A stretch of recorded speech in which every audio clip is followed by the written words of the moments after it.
Hello learners, welcome to week 7 section 3. We have been discussing plurality of culture, plurality of identities. Today we are going to discuss the challenges of living in a culturally pluralistic society. Our country India is a plural society. When we say plural society, we see that there are various people from various religious backgrounds, cultural backgrounds, having different food, way of life, eating different cuisine. In spite of all these plural features, in spite of people from all these different backgrounds having different religions, speaking different languages, eating different cuisine, and having different ways of life, we are going to see the bottom line out here. A country like India is still very united in spite of these cultural plural features. However, at the same time, we are going to discuss the challenges of living in a culturally pluralistic society, because with so many people with different lifestyles, different religions, speaking different languages, at times there are challenges of living in a country like India, which is so huge and which is so culturally diverse. So let us discuss how or what are the challenges of living in a culturally pluralistic society. According to Nussbaum, in The Clash Between Democracy, Religious Violence and India's Future, conflict between cultures are in reality a clash between people who are prepared to live with others who are different and those who seek the protection of homogeneity. So this is what Nussbaum says. Let me repeat. According to Nussbaum, Nussbaum says that conflict between cultures are in reality a clash between people who are prepared to live with each other, who are different, and those who seek the protection of homogeneity. Because when we talk about plural society, when we talk about culturally pluralistic society, it is opposed to what is called homogeneity. When we say homogeneity, homogeneous, it means a group having, when we say a group having a homogeneous feature, it means that they are all the same. They speak the same language, they have the same culture, they have the same way of life, they eat the same food, cuisine. But when we talk with as opposed to homogeneous group, there is something called heterogeneity or plurality. Plurality as opposed to homogeneity means, plurality means various, a lot more. So when we talk about culture groups, culture is a way of life. Culture is material as well as non-material culture. I remember I have discussed it in section 1 and section 2. If I have not discussed, then let me repeat again. When we talk about culture, culture is material and non-material culture. Material culture would be the roads, the bridges, the buildings, the architectural wonders that you see with your own eyes. And on the other hand, when we talk about non-material culture consists of ideas, beliefs, knowledge which are passed on from generation to generation. When we talk about cultural groups may differ, but they have to be given their due recognition in society. Guha insists that the differences that have kept India together are many. And when we talk about these features, when we talk about these different cultural groups, yes, there have been times when there have been differences. There have been times when, culture groups cannot exist in the same society or in the same place, in the same region. However, in spite of that, we have the concept of unity in diversity still maintained in India today, and Guha insisted that the forces that have kept India together are many, and individuals, institutions have helped transcend the divisiveness of class and culture and have nullified the predictions that India would not stay united and not stay democratic. So when we talk about forces that have kept India together are the ideas of secularism, the very fact that India is a secular country, the Constitution of India which provides fundamental rights, equality irrespective of caste, creed, religion, gender. So there have been a lot of prediction that India would not remain united because there are so many culturally diverse groups. The groups which are so different from each other, the features which are different from each other, like people from the northeast, like I come from the northeast, I look different from people from the north or from the south, or people from the north are so different when they speak the language which is so different from south. However, in spite of all this, in spite of the predictions that India would not stay united and not stay democratic, we see that India still today is the largest democracy in the world. It has maintained what is called unity in diversity. Yes, there has been time when there has been communal tensions, there have been violence because of, between religious groups, different religious groups. However, we have still been able to have this harmony with each other. India is still united. Another challenge before India is that of globalization. There is a lot more interaction and different culture. You have a contact with different culture because of globalization. Will India be able to retain the cultural pluralism against the onslaught of globalization? This is a question that each of us have to ask. And we are still asking, because the richness of Indian cuisine, music, dance and crafts are appreciated across the globe. It is the more subtle aspects of Indian customs and traditions that are being challenged. So when we talk about globalization, what is the challenge that globalization posed to India's culture and traditions? When we talk about globalization, globalization means we are in fact affected by what is going around us. We are adapting or adopting certain cultures which are from the West or from the East.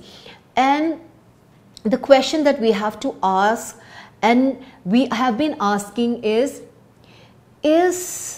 the Indian custom and traditions being challenged or threatened by this globalization?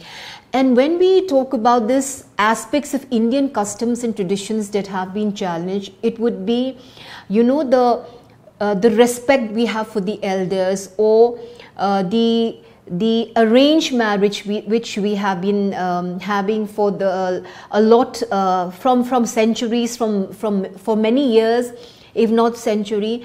When we talk about the marriage system, when we talk about this concept of respecting the elder, there are certain changes which we have seen come because of globalization. A lot of people now prefer love marriage. A lot of people now, do not have that respect that they used to have to the elder population, to the elders. So this is the subtle aspects of Indian customs and traditions that are being challenged, and also in terms of rituals, religious ceremonies, the customs.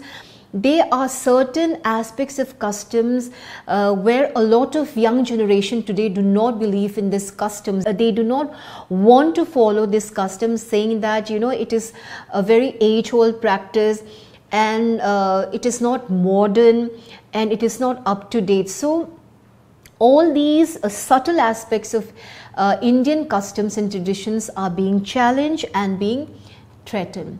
Traditions are being questioned, which is to some aspect is good, for it encourage students to explore and understand the deeper meaning of custom and traditions, like why should we respect our elders? Should elder be respected just because they are old? So when we talk about cultures and traditions being threatened, then yes, at times it is good, where we, you know, where we challenge this age-old customs and traditions, the tradition of respecting the elders, the tradition of following certain customs, the preferred custom of arranged marriage. Why should I go for arranged marriage?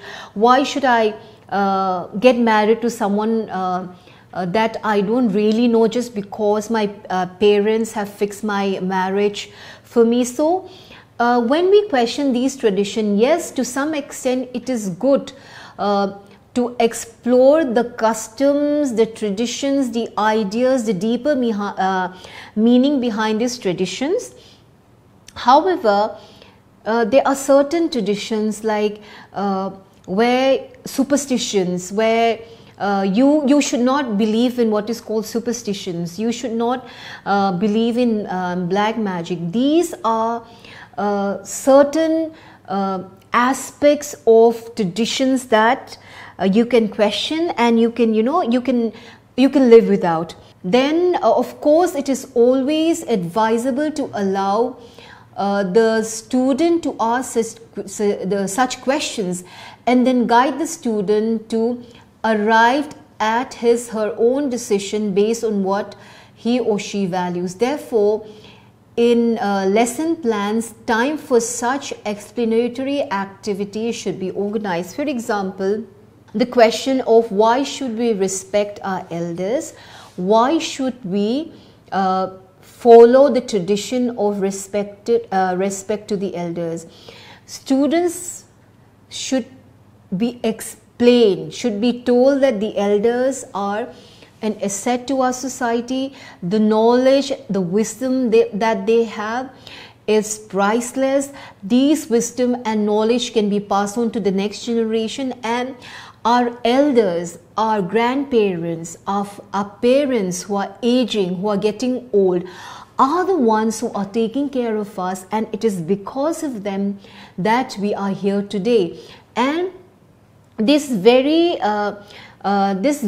aspect of our parents or our grandparents who took care of us and who nurtured us to become what we are today is the value, is the lesson which we have to inculcate in the young generation.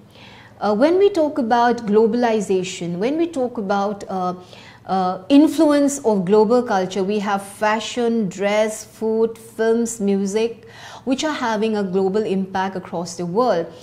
Just as Hollywood films have an impact, and also Bollywood films are also having a huge impact on the way we dress, the way we talk, the way, you know, the way we speak.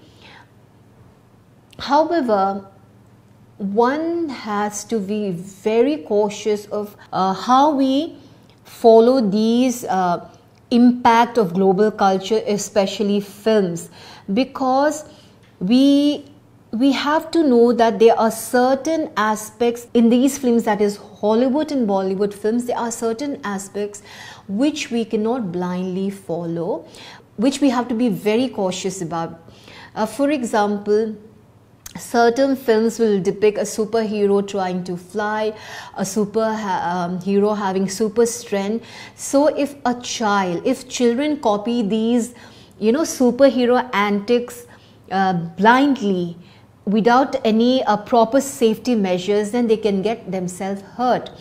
and also when it comes to fashion, when it comes to dress, you should copy these, looking at what your economic structure is. You cannot just dress according to what you see in the Hollywood films or in the Bollywood films and pressurize your parents or pressurize yourself to live according to the lifestyle which are seen in these films, because your economic background or the culture that you come, the cultural background from which you come from may not be in tune with these actors or celebrities who portray these in the film. So you have to be careful about what you copy, how you act. Consequently, we retain our cultural plurality, and at the same time we do follow certain global patterns of consumption, and in balancing these lies the challenges as we retain our cultural identity despite the impact of globalization. So when we talk about influence of global culture in films or in food or in dress and so on, we do follow certain aspects because of the impact of global culture. However, we also have to balance the identity, the cultural identity that we have.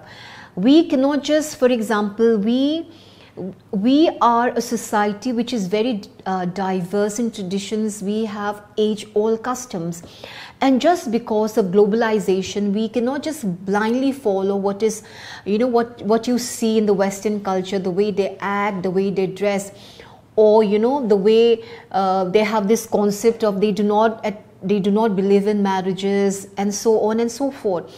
There are certain aspects that, yes, Western culture is very good in so many ways, but we have to maintain this cultural identity where we have age-old customs, where we so many cultural identity which makes us Indians. So we have to balance what to follow, what are the consequences of blindly following other cultures. We have to maintain a unique cultural identity. When we talk about various values, compassion, equality, tolerance, acceptance, appreciation and adjustment are some of the underlying values necessary for safeguarding the cultural pluralistic society of India. Indians are very aesthetic and eager to know of the dance, music, songs, food, clothes and crafts of other culture. Formal or informal gatherings are usually incomplete without a cultural program. So these are our age-old customs, our age-old traditions, where formal or informal gatherings has music, it has cultural program, and also a lot of people participating in these festivals, in these marriage ceremonies. And when we talk about the values which binds our Indian culture, it would be compassion, equality, tolerance, acceptance, appreciation, adjustment.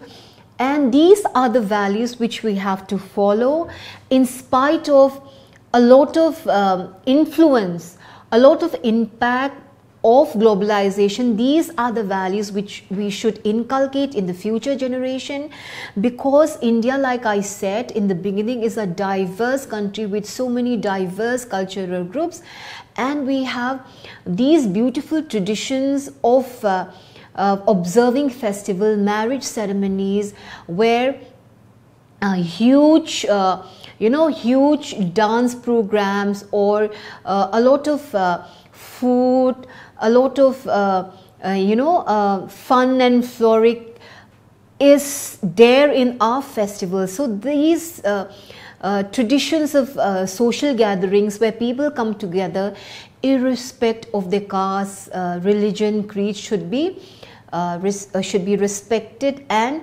should be continued. Students are to be encouraged to discuss differences and similarities.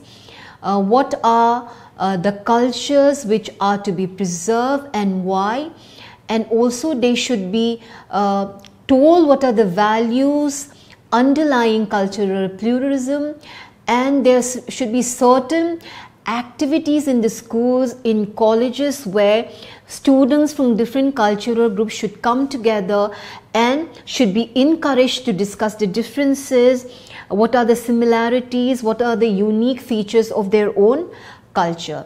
So when we talk about today's lesson, yes, there are challenges in a culturally pluralistic society like India because of globalization, because of westernization, and with so much of technology coming in.